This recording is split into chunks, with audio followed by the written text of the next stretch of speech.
Worried about bringing up downsizing with your parents? You're not alone. But the earlier you start, the easier it gets.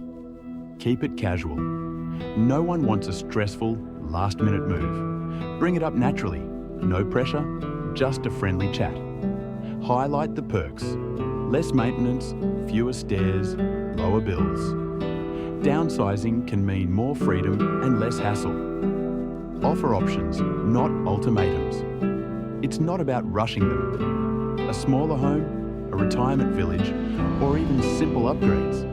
There's no one-size-fits-all solution. Make it an ongoing conversation. This isn't a one-time talk. Keep checking in, listening, and adjusting to their feelings and needs. Consider a move-in ready home. If they're open to moving, a brand new spec home can make the transition smoother.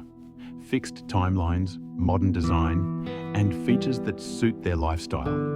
Bottom line, downsizing isn't about giving things up. It's about making life simpler and more enjoyable. To read the full article and some real-life examples, visit our website